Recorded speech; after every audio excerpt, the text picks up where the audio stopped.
You're watching France 24 live from Paris. Time now for our Media Watch. We're joined by Emma James for Media Watch this evening. Emma, one of the big stories in the Greek drama really has been the resignation, the pretty dramatic resignation indeed, of Yanis Varoufakis. What's been the online response to that? He was a bit of a favourite even with all his outspoken sound bites and such like. Absolutely, and it seems incredible that he's only actually been in the political spotlight for 5 months. He's in that short time, he's created a political persona that others really can only dream of achieving. And this is part of the reason why. If we take a look at this image that's been posted on Twitter, it is actually Yanis Varoufakis leaving the finance ministry with his wife on board his motorbike. And you can see there the words accompanying it, "Rebel without a bailout clause," which I think is genius. Again, this image, a close-up there of Yanis and his wife setting off through the streets of Athens. And you've got the hashtag there, Varoufexit, which has been trending all day today. We've, of course, had Grexit, referendum, even Grimbo we've got at the moment, which is Greece in limbo. Varoufexit is, of course, short for Varoufakis exit, because, of course, he resigned in the wake of the vote on Sunday. Now, if we take a look at BuzzFeed, they have really done sort of a best of all the memes and images that we've seen in the last 5 months of Yanis Varoufakis. Lots of comparisons to Bruce Willis for obvious reasons. There is quite a strong resemblance there. But I think my personal favourite is this one. And I'd never actually noticed just how much he looked like Leonard Nimoy as Spock in the Star Wars movies. And if we scroll down a little further, we've got this live long and prosper symbol there. And what BuzzFeed actually say is, rarely has a politician generated such awesome memes, so live long and prosper. The internet will not forget you. Channeling Spock quite clearly there to a certain extent. Why did he have to go then? What's the theories there online? Well, there are several theories doing the rounds, and they are very different to each other. So it's quite interesting to take a look at how the coverage is focusing on these.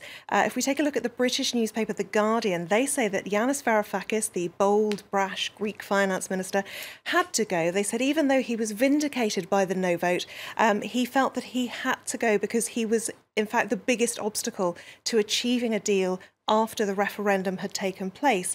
The Guardian says that the combative politician had pushed the boundaries of acceptable fighting talk too far. On the eve of the vote, he accused Europe of indulging in terrorism.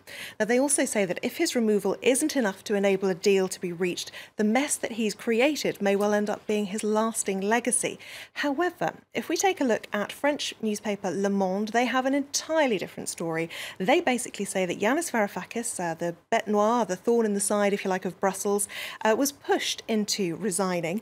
They've spoken to a political analyst who says that this wasn't his decision at all. He was forced out. And the reason for that is because Alexis Tsipras is said to be furious that Yanis Varoufakis was the first to make a public statement after the referendum result was announced. And this was flying in the face of political protocol, and apparently the Prime Minister was deeply, deeply angered by it. So if that's true, it gives us a very interesting insight into the mind of Alexis Tsipras. He was always something of a loose cannon, it has to be said. He didn't just have fans, though, online or in the media. The golden boy of Greek politics has had some critics, hasn't he? Absolutely, and not least because of his kind of outspoken remarks. You may remember that from his resignation blog, there was the amazing phrase, "I shall wear the creditor's loathing with pride." And that's what's inspired this particular tweet. They've got Varoufakis as Voldemort, again another uncanny likeness. The Creditor's Loathing collection by Giorgio Armani, wearing the Creditor's Loathing with pride, so really mocking the fact that he's chosen to be so smug, if you like, or arrogant about the way in which he's being viewed, because at the end of the day he wasn't there to cause upset, to be a bête noire, a thorn in the side of Brussels. He was there to try and get the best deal possible for the Greek people, and I think that's what's coming out in some of these rather more angry approaches to what he's done.